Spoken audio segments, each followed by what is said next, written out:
types of spots so that we can prioritize those and keep them small. And that would explain your map because it looks like two separate fires. Absolutely. So you can see that top fire there in and around the community of Somis was the initial fire, and then basically right in the line with how our mountain ranges here in Ventura County work. That wind lines directly up and through that spot fire out ahead of us. We had plans in place, and we shifted our focuses into Camarillo as that came about and got established.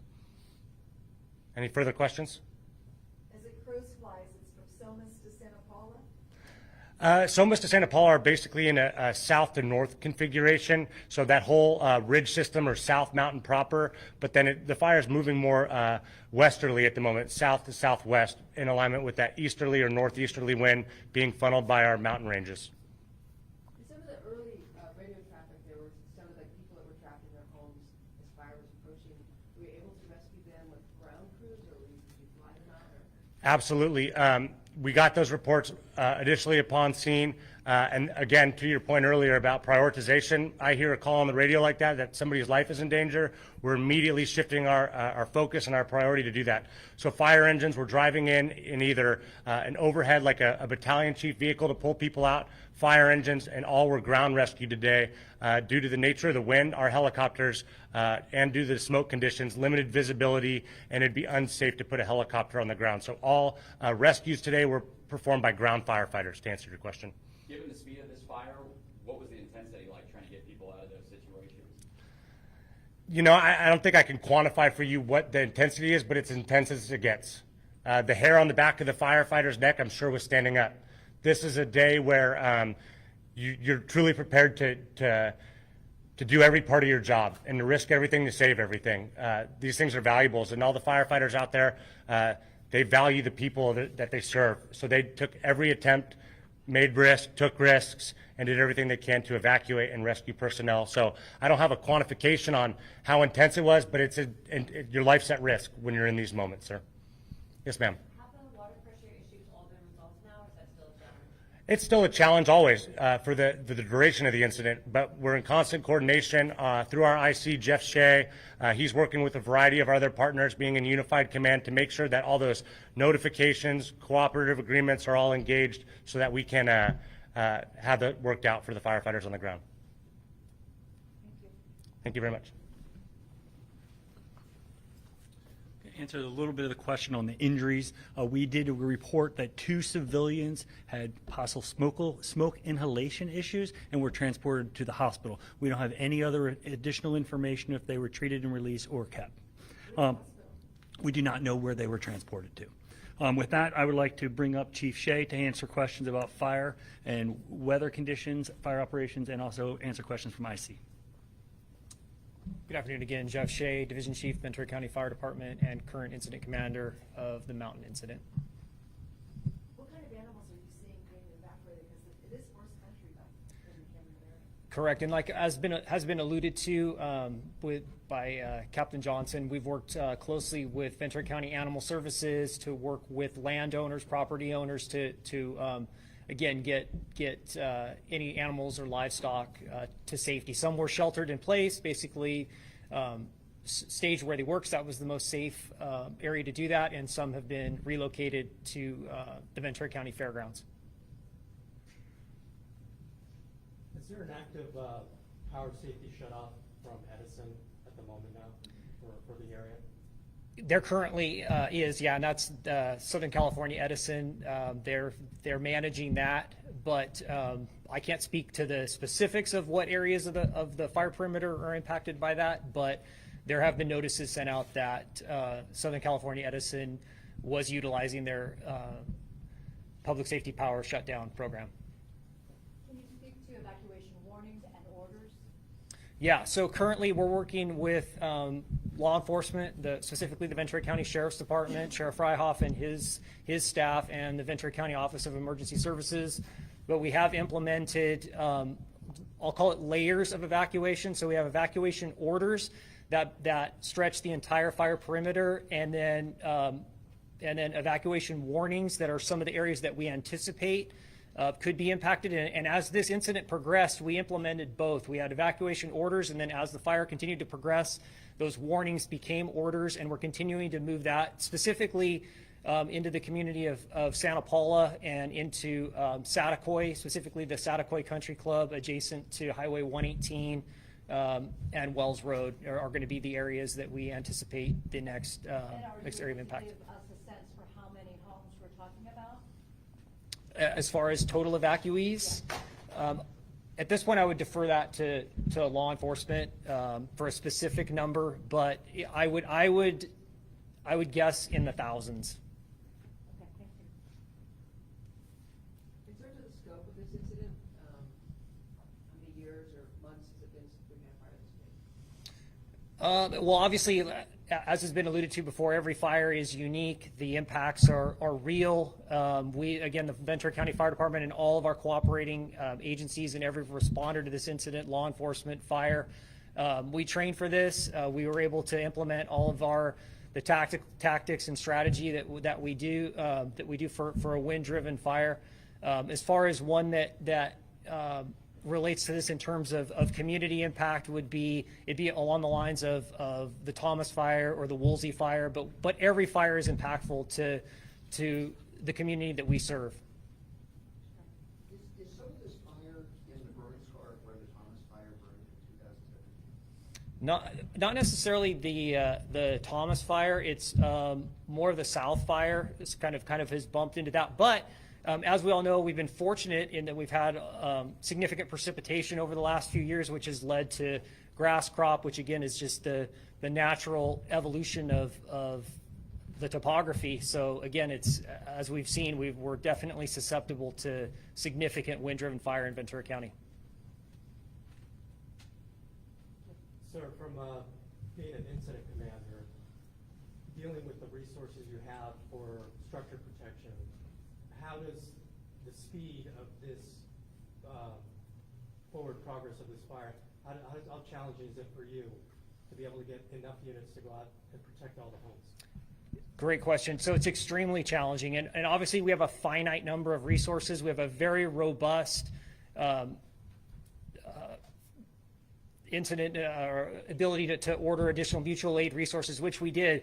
But there's what we call reflex time, the time to order it, the time for it to get on the road, and the time for it to get here. Now, we deployed every asset possible. As was mentioned before, we were in our highest level of augmented staffing for fire resources going into this event. We knew it.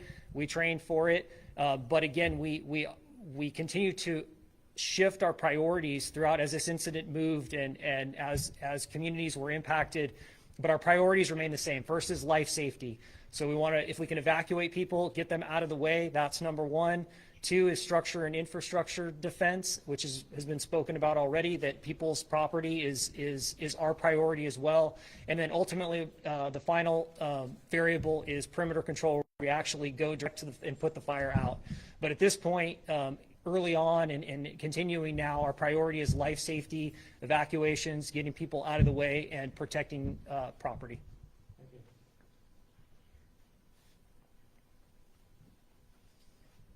Thank you. Thank you, Chief. Just did want to comment a little bit on the question you asked. We'll probably also talk a little bit about the importance of mutual aid. Though it may have been some time since we've seen a fire like this in Ventura County, it's probably only weeks that many of the leadership here has been out of county assisting other agencies in suppressing wind-driven fires. So I want to make that point. Sheriff, would you like to talk about evacuations and stuff? Thank you.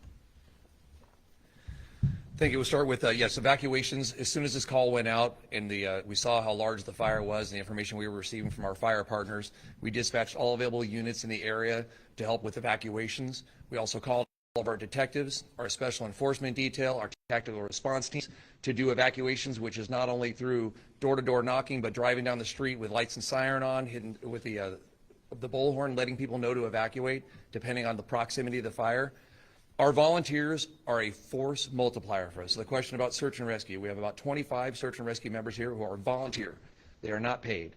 They are trained to help. They help with evacuations. They help with road closures. They help with traffic control. And we are blessed to have them because, as was mentioned, even with mutual aid, the timing of getting these resources from out of the area is incredibly challenging. To be able to have these resources here within our community who volunteer to help is unbelievable. So we are blessed to have our volunteers, and so very thankful for our search and rescue teams. As far as the notifications, obviously we did notifications through VC Alert. We identify areas where we know that an evacuation warning is going to be made, or then a mandatory evacuation. Like I said, the full gamut of those. And we have a script prepared to be able to hit that area. We have a highlighted area that our Office of Emergency Services does a fantastic job of preparing for. We also sent out 2 wireless emergency alerts to people's cell phones directly, indicating the issue to evacuate because of the high-driven wind fire. I think I answered everybody's question that came up. All right. Any other law enforcement questions? Was there very much, Was that again? The number of evacuees. So we don't have an exact total. I know that we have made over 14,000 contacts through VC Alert to notify people to evacuate. was there very much warning time, or did you just suggest people get out? We were just telling people to get out. When that fire spotted across the 118 freeway, it took hold pretty quick once it hit the Camarillo Heights area. And so we were getting in there as fast as we could. We diverted a lot of our resources because fortunately and unfortunately, the Balcom Canyon fire is actually an area that has a large burn scar from previous fires, both Maria in 2019 and then last year was the South Fire. So that area has not had the tremendous amount of growth. Where the Camarillo Heights area is, we have not had a fire in there in I don't know how long. And so there was a lot of growth in there that caused it. And plus the amount of residents is much more dense in the Camarillo Heights area. So much like was discussed many times, life safety. There were many lives in danger at that time in Camarillo Heights, and we diverted a lot of resources there to do evacuations. Perhaps this is a fire question, but can you explain the topography in the Camarillo Heights area? It seemed as if every home that we went to was backed up against like a small canyon or a gully or something, and does that add to the challenges? I'll let my partner, Chief Shea, answer that question. So if I understand your question correctly, so there are 3 critical variables with firefighting or wildland firefighting. It's fuel, weather, and topography. So obviously all 3 of them played significant parts in the incident to this point. So to the point you brought up, yeah, topography, obviously some steeper areas, obviously a beautiful area in the Camarillo Heights, the Camarillo Estates area.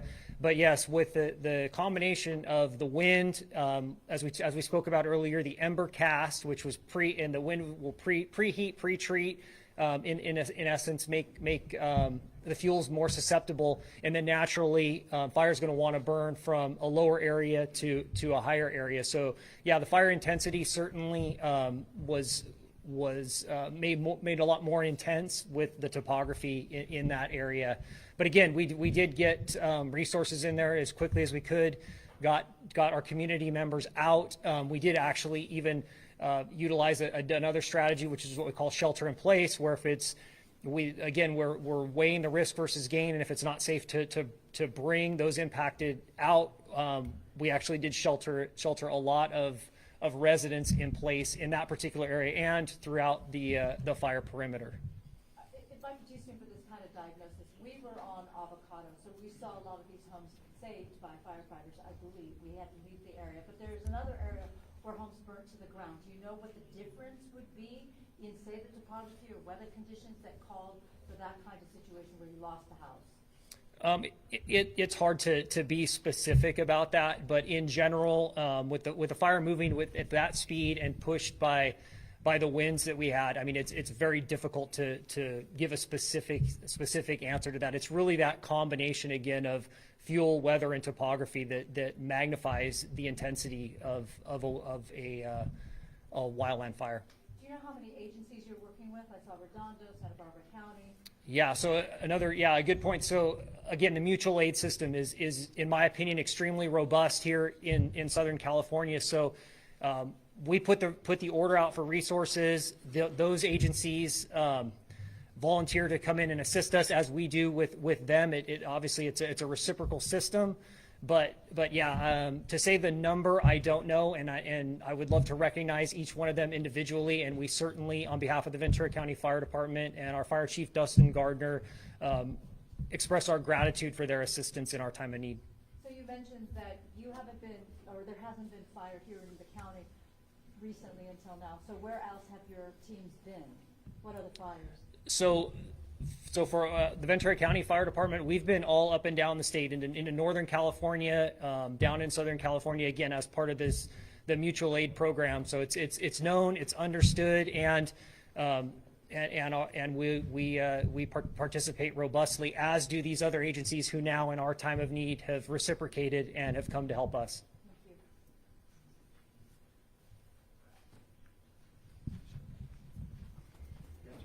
We're going to bring Sheriff back up for any additional questions for him. Were there any people reluctant to evacuate and then? So anytime we have evacuations, we do have people who are reluctant to leave. I don't know of any specific incidents, but in my 34 years in law enforcement, that's very common for us to go to a person's house and tell them they're under mandatory evacuation, and they choose to stay and either try and fight the fire on their own or stay to protect their property. We will not force them to leave. We simply just get their name, if we can get it, the number of people that are in the home, and then we quickly move to the next house to make as many notifications as we can. People have the right, although I don't encourage it, to stay. When these fires, they're very unpredictable. They're very fast moving. As mentioned, this fire can spot up to 2.5 miles away. Any dry brush around somebody's home can cause it to catch hold. And by the time the fire is taken hold, you oftentimes don't have time to get out. And with the amount of traffic that we see with people that are evacuating, you can find yourself quickly trapped. So we encourage you, when you get the notification, please leave. And do you give them any kind of chilling advice to make sure that if they stay and they need to be identified? We have said that before, that yes, we want to know how many people are there, because in the event you don't make it out, we didn't know how many people we're looking for. Thank you. Do we know if there was a public safety power shutoff in place at the time that started? I knew that Edison had sent out numerous notices that there was going to be a PSPS event, and that there were several different of their circuits that were notified they were going to be shut off. I don't know at what time and how many have been shut off, but I certainly received numerous notifications indicating that. Do you know if any of the circuits were in the start area of the fire? I don't know that. Where can people go once they're evacuated? Is there a place where they can? So that'll be also on our vcemergency.com. We'll show where the evacuation centers are. There's an immediate collection area right now at Padre Sarah Church on the corner of Las Posas and Earl Joseph. All right, thank you. Would you like to introduce the elected officials? Later.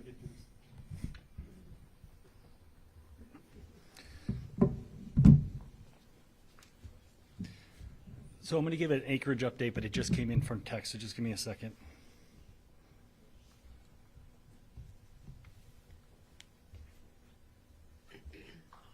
The Acreage has been updated by a Century Aircraft. It is 10,457.7 acres.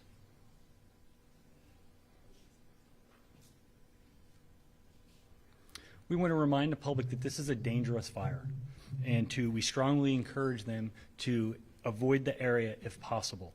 This creates a room for our firefighters and our first responders to aggressively attack the fire and for individuals to evacuate safely. We encourage you to follow us on social media at VC Emergency, or follow us on vcfd.org, and also visit VC Emergency for the most updated information on PSPSs, evacuations, and it is a map that includes the fire perimeter at this point in time. With that, we're going to conclude this, and we'll bring the electeds up to introduce themselves so you have their name and numbers. Thank you. My name is Julia Brownlee. I am, excuse me, member of Congress, and I represent most of Ventura County, and particularly this area. I'm Jackie Irwin. I represent the 42nd Assembly District. Good afternoon. Kelly Long, Ventura County Supervisor for District 3 and also the Chair of the Board. My areas are part of Camarillo, part of Oxnard, Santa Paula, Fillmore, Piru, East Lockwood Valley, and the unincorporated areas of El Rio, Nyland Acres, Strickland. Good afternoon. I'm Jeff Gorell. I serve as the 2nd District County Supervisor. My district includes large portions of Camarillo residential areas that are affected here. The county supervisors that are here today also serve dual-hatted as directors of the fire district, the Ventura County Fire District, and as such, we want to make sure that that our team has all the resources that they need. And these are our family members out there fighting that fire on the Ventura County Fire Department side. So, thank you. Tony Tremblay, a member of the Camarillo City Council, and this year serving as the mayor for the city of Camarillo.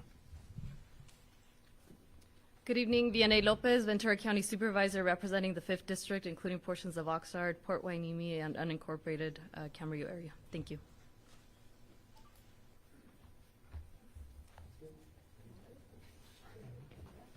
So fast. So just lastly, thank you all for paying attention and covering this with us. I have some public information officers off to this side if any of the members of the media would like to do some stand-ups or ask some questions of them. Also, if you want to get a one-off with some of our speakers, it might be possible. We really want them to get back to work. So with that, we'll wrap this up. Thank you very much. Anticipated time for a next update? I will put it out in the way we did it before. We'll see how we make it through the next couple hours. But we'll keep you informed. Thank you. Thank you.